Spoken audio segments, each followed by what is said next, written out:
وقتهم إلى أجل مسمى صدق الله مولانا العظيم. اب چونکہ وقت بہت کم رہ گیا اور بات کہنا تھی زیادہ،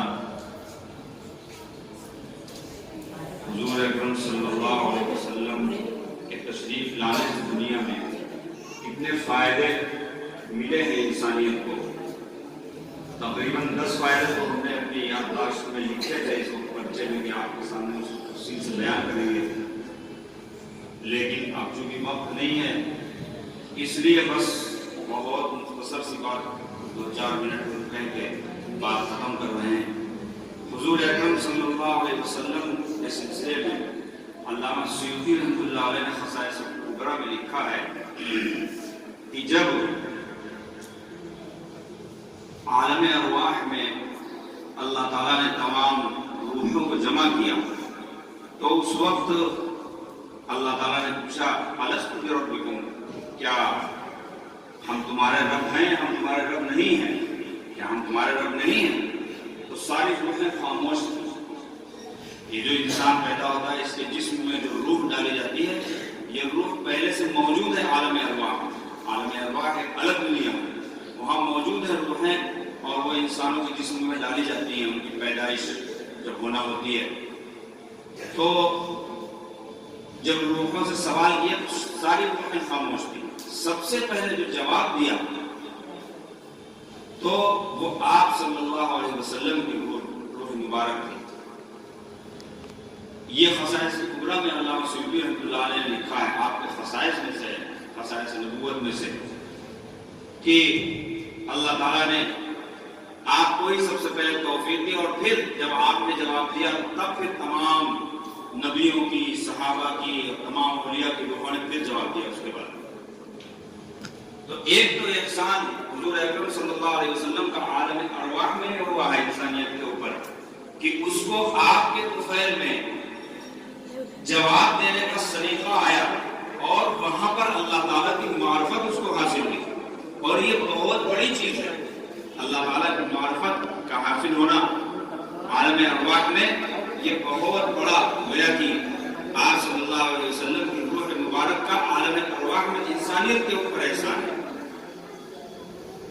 اور دنیا کے اندر بہت سے فوائد دنیا کے اندر بھی ہیں، جن میں سے ایک ہم آپ کے سامنے اس وقت بیان کر رہے ہیں کہ انسانیت کا وجود، انسانیت کی بقا اور انسانیت کی نجات، یہ تینوں چیزیں جو ہیں وہ حضور اکرم صلی اللہ علیہ وسلم کے طفیل میں ہم سب کو حاصل ہوئی ہے. لیکن انسانیت کی بقا کے سلسلے میں بس صرف ہم بات تھوڑی سی کہہ دیتے ہیں. اللہ تعالیٰ نے فرمایا کہ اگر اللہ تعالیٰ پکڑ کرنے پر آ جائیں انسانوں کی نافرمانی کی وجہ سے، وَلَوْ يُؤَاخِذُ اللَّهُ النَّاسَ بِظُلْمِهِمْ مَا تَرَكَ عَلَىٰ ظَهْرِهَا مِن دَابَّةٍ، کوئی جاندار اس زمین کے اوپر زندہ نہیں بچے گا. اگر اللہ تعالیٰ پکڑ کرنے پر آ جائیں انسانیت کی خطاؤں کی وجہ سے تو مَا تَرَكَ عَلَىٰ ظَهْرِهَا مِن دَابَّةٍ وَلَٰكِن يُؤَخِّرُهُمْ إِلَىٰ أَجَلٍ مُّسَمًّى، لیکن اللہ تعالیٰ ایک وقت مقررہ کے لیے اس کو مؤخر کر رہے ہیں. وہ کیوں؟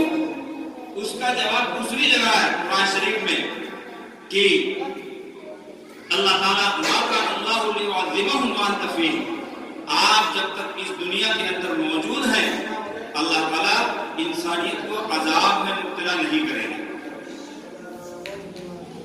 لیکن مسند بزار میں ایک روایت اس سے بھی آگے ہے کہ آپ صلی اللہ علیہ وسلم نے فرمایا کہ حیاتی خیر لکم و مماتی خیر لکم، کہ ہماری زندگی بھی تمہارے لیے بہتر ہے اور ہمارا اس دنیا سے چلے جانا وہ بھی تمہارے لیے بہتر ہے.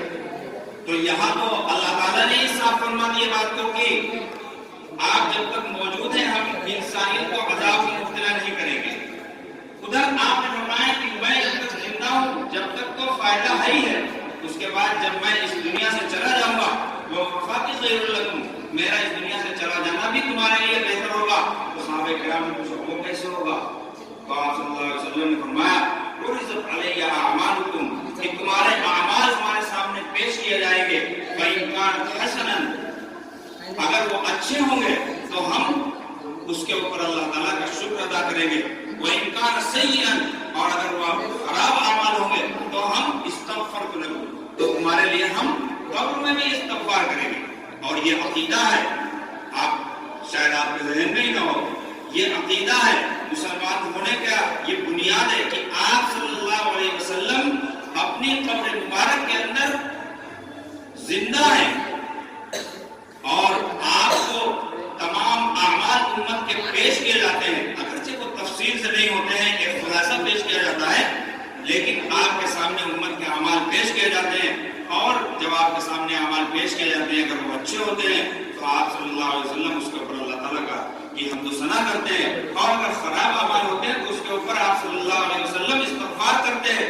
اس استغفار کا نتیجہ ہے کہ اس دنیا کے اندر اتنے گناہوں کے باوجود انسانیت جو ہے اللہ تعالیٰ کے عذاب سے محفوظ ہے، ورنہ اللہ تعالیٰ نے صاف فرما دیا ہے قرآن کے اندر ما ترک علی الارض من دابہ، ہم اس کے اوپر کوئی ایک انسان باقی نہ رکھتے، کوئی جاندار باقی نہ رہتا، اللہ تعالیٰ کے غضب کا شکار ہو جاتا ہے۔ اور جہاں جہاں اللہ تعالیٰ نے اپنا غضب آپ صلی اللہ علیہ وسلم کے پیدا ہونے سے پہلے نازل فرمایا ہے، تو وہاں پوری کی پوری بستیاں ختم ہو گئی۔ تو یہی چند باتیں آپ حضرات کے سامنے ہمیں یہ کہنی اس وقت تفصیلی بات کرنا تھی، لیکن اب چونکہ وقت نہیں ہے، اب اس کے بعد ایک سلام پڑھیں گے محمد صلی اللہ علیہ وسلم، اس کے بعد مفتی ابلیس صاحب کا بیان ہوگا، اور 5 بجے تک ان کا بیان ختم ہو کر کے دعا ہوگی۔ آئے کہاں گئے؟